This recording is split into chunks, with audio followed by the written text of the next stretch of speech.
आज के इस वीडियो में हम कक्षा 7 के गणित से प्रश्नावली 4.4 के सभी प्रश्न हम हल करेंगे। ठीक है, प्रश्नावली 4.4 के क्या करेंगे, सभी प्रश्न हम हल करेंगे।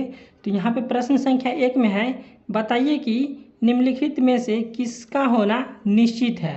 ठीक है, यहाँ पे बताना है हमको कि किसका होना निश्चित है और किसका होना असंभव है तथा कौन हो भी सकता है और नहीं भी हो सकता है। ठीक है, तो प्रश्न संख्या 1 का 1 में कि त्रिभुज बनाने पर 3 शीर्ष बनेंगे। तो चलिए इसको हम बतलाते हैं कॉपी पर। तो यहाँ पे हमको क्या कर रहा है, त्रिभुज बनाने पर 3 शीर्ष बनेंगे। तो यहाँ पे हम एक त्रिभुज ले लेंगे। ठीक है, तो ये हो गया त्रिभुज। अब यहाँ पे बता रहा है कि त्रिभुज बनाने पर 3 शीर्ष बनेंगे। तो यहाँ पे इसको मान लेते हैं ए, ये हो गया बी और ये हो गया सी और ये हो गया एक त्रिभुज। तो यहाँ पे देख लीजिए कि त्रिभुज पर 3 शीर्ष बन रहे हैं। तो यहाँ पे देख लीजिए 1 2 3, तो त्रिभुज बनाने पर 3 शीर्ष बनेंगे। तो यहाँ पे हो सकता है, यहाँ पे लिखेंगे हम क्या, एक का लिखेंगे हम निश्चित है, क्या है कि यहाँ त्रिभुज बन रहा है। ठीक है, तो यहाँ पे हो जाएगा निश्चित। तो यहाँ पे हम लिख लिए निश्चित। ठीक है, अब 2 में है। ठीक है, 2 में देख लीजिए, 2 में है कि एक सिक्के को उछालने पर पट आएगा। तो यहाँ पे देख लीजिए एक सिक्का हम ले लेंगे। ठीक है, और यहाँ पे एक सिक्का ले लेंगे, हम इसको उछालेंगे तो या तो चित आएगा नहीं तो पट आएगा। ठीक है, तो यहाँ पे दोनों हो सकता है, या तो हेड आ सकता है नहीं तो टेल आ सकता है। तो इसको हम कह सकते हैं हो भी सकता है और नहीं भी हो सकता है। तो यहाँ पे हम लिख देंगे 2 का हो भी सकता है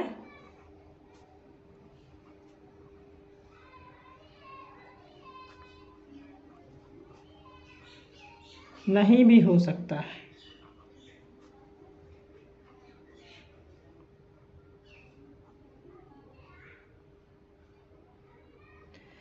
तो 2 का हम लिख लिए हैं कि हो भी सकता है और नहीं भी हो सकता है। ठीक है, आपको समझ में आ गया होगा।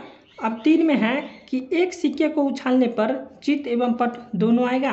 तो जब हम एक सिक्का लेके उसको ऊपर उछालेंगे तो या तो चित आएगा और नहीं तो पट आएगा, दोनों एक साथ नहीं आएगा। ठीक है, तो यही क्वेश्चन में बता रहा था। ठीक है, तो या तो चित आएगा नहीं तो पट आएगा। तो यहाँ पे चित एवं पट दोनों आएगा, एक ही बार में नहीं आएगा। ठीक है, तो यही पूछ रहा था, ये हो जाएगा असंभव, नहीं ना आ सकता है दोनों एक ही बार में, तो यह हो जाएगा असंभव। तो इसको हम लिख लेंगे असंभव।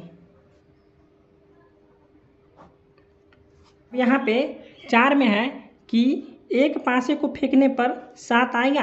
तो जब हम एक छकरी लेंगे लूडो खेलने वाला, उसको जब हम फेंकेंगे तो 7 तो नहीं आ सकता है, नहीं आएगा, या तो 1 से लेके 6 तक आएगा। ठीक है, तो यहाँ तो 1 आ सकता है, नहीं तो 2 आ सकता है, नहीं तो 3 आ सकता है, नहीं तो 4 आ सकता है, नहीं तो 5 आ सकता है, नहीं तो 6 आ सकता है। तो इसलिए यहाँ पे भी हो जाएगा असंभव। ठीक है, तो यहाँ पे हो जाएगा 4 का असंभव।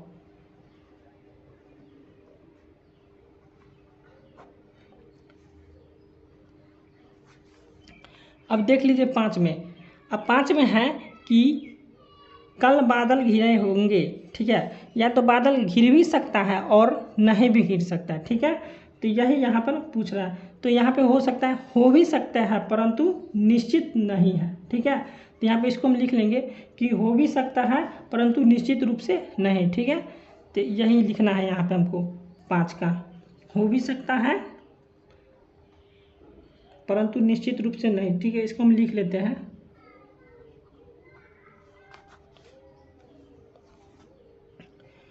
अब 5 में है। ठीक है, यहाँ पे नहीं, सॉरी 5 में नहीं है, अब 6 में है। 6 में है कि यह मैच भारत जीतेगा। ठीक है, 6 में है कि यह मैच भारत जीतेगा। तो यहाँ पे हम इसको बता देंगे भारत जो है सो मैच जीत भी सकता है परंतु निश्चित रूप से नहीं, या तो हो भी सकता है नहीं तो नहीं भी हो सकता है। ठीक है, तो यही लिखना है हमको यहाँ पर।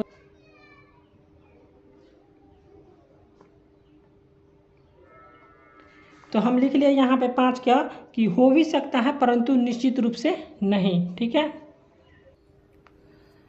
प्रश्न संख्या 2 है कि एक पर्ची पर 1 से 8 तक संख्या लिखी हुई है। ठीक है, और उन्हें एक बॉक्स में रखकर अच्छी प्रकार से मिला दिया जाता है और बॉक्स के अंदर से बिना देखे एक पर्ची निकाली जाती है। तो निम्न की प्रायिकता क्या है, ठीक है।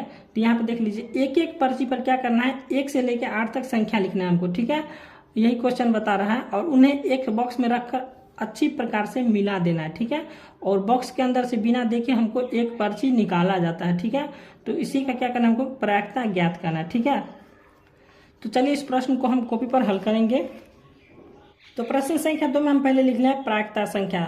तो यहाँ पे प्रायिकता संख्या हम पहले लिख लिया। यहाँ पे पर्ची की संख्या कितना बनाता था, 8। तो यहाँ पे लिख लिया हम 1 से लेकर 8 तक लिख लिया, ठीक है। अब यहाँ पे कुल प्रायिकता की संख्या, तो यहाँ पे गिन लेंगे 1 2 3 4 5 6 7 8।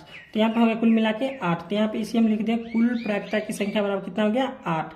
अब यहाँ पे 2 का 1 नंबर क्वेश्चन है कि संख्या 5 प्राप्त करना है। किसको, हमको जो है संख्या 5 प्राप्त करना है, ठीक है। तो यहाँ पे हो जाएगा संख्या 5, देख लीजिए 5 है और हमको प्राप्त करना है, ठीक है। तो संख्या 5 कितना बार है, 1 बार है। तो यहाँ पर हो जाएगा संख्या 5 कितना है, 1 बार, ठीक है। और कुल कितना है, 8। तो यहाँ पर हो जाएगा 1/8, ठीक है। अब 2 में है कि एक अंक की एक संख्या प्राप्त करना है, ठीक है। एक अंक की क्या करना है हमको कि एक संख्या प्राप्त करना है। तो एक अंक की एक संख्या प्राप्त करना है, तो हमको हो जाएगा कुल मिला के कितना, 8। तो यहाँ पर हो जाएगा 8 बटा में हो जाएगा 8, ठीक है। एक अंक क्या करना है कि हमको एक संख्या प्राप्त करना है। तो यहाँ पर हम ले लेंगे 8 और बटा में ले लेंगे 8। तो 8 से 8 कट गया, तो इसका आंसर आ जाएगा 1, ठीक है। अब 3 में है, ठीक है, 5 से छोटी एक संख्या की प्राप्त करना है, ठीक है। 5 से छोटी एक संख्या प्राप्त करना है हमको। तो यहाँ पे देख लीजिए 5 से छोटी कौन कौन संख्या, 1 2 3 4, कितना संख्या है, 4। तो यहाँ पर हो जाएगा कुल मिला के 4 और बटा में हो जाएगा 8, ठीक है। तो इसको हम काट लेंगे, 4 दूनी के 8, यहाँ पर हो जाएगा 1 और यहाँ हो जाएगा 2, 4 एकम 4 और 4 दूनी के 8। तो इसका आंसर आ जाएगा 1/2। अब 4 नंबर में है 5 से बड़ी एक संख्या प्राप्त करना है, ठीक है। 5 से बड़ी एक संख्या प्राप्त करना है। तो यहाँ पे देख लीजिए 5 से बड़ी कितना संख्या है, 1 2 3, ठीक है। तो यहाँ पे हो जाएगा कितना, 3 और बट्टा हो जाएगा 8, ठीक है। तो इसका आंसर आ जाएगा 3/8। तो प्रश्न संख्या 2 समाप्त हो गया। अब यहाँ पे प्रश्न संख्या 3 है, ठीक है। प्रश्न संख्या 3 दिया हुआ है कि रानी और रीला में कौन पहले गाना गाएगी, इसका निर्णय करने के लिए एक सिक्का उछाला जाता है। तो सिक्का उछाला जाएगा तो या तो हेड आएगा नहीं तो टेल आएगा। तो यहाँ पे देख लीजिए रीला के पहले गाने की प्रायिकता क्या है, ठीक है। तो यहाँ पे हम ले लेंगे कि एक सिक्का उछालने पर परिणाम कितना आएगा, या तो हेड आएगा नहीं तो टेल आएगा, ठीक है। तो यहाँ पे कुल प्रायिकता का परिणाम कितना हो जाएगा, 2, हेड या तो टेल। तो दोनों मिलाकर हो गया 2, ठीक है। तो रीला के पहले गाने की प्रायिकता कितना हो जाएगा, 1/2। चलिए इस प्रश्न को हम बना लेते हैं। तो यहाँ पे हम प्रश्न संख्या 3 का लिखे हैं कि एक सिक्का के उछालने पर परिणाम क्या आ सकता है, या तो हेड आ सकता है नहीं तो टेल आ सकता है। तो अब यहाँ पे हम लिख लेंगे कुल प्रायिकता का परिणाम बराबर हो जाएगा कितना, 2। चलिए इसको हम लिखते हैं।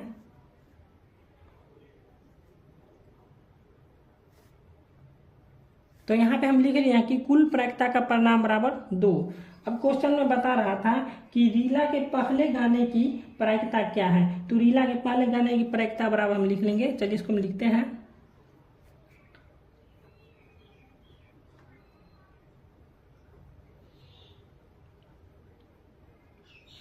तो यहाँ पे हम लिख लिए हैं कि रीला के पहले गाने की प्रायिकता बराबर, ठीक है। तो रीला के पहले गाने की प्रायिकता कितना हो जाएगा, 1 ले लेंगे यहाँ पे और बट्टा में हो जाएगा कितना, परिणाम कितना है 2। तो यहाँ पर हो जाएगा 1/2। तो यही हमारा आंसर हो गया, ठीक है।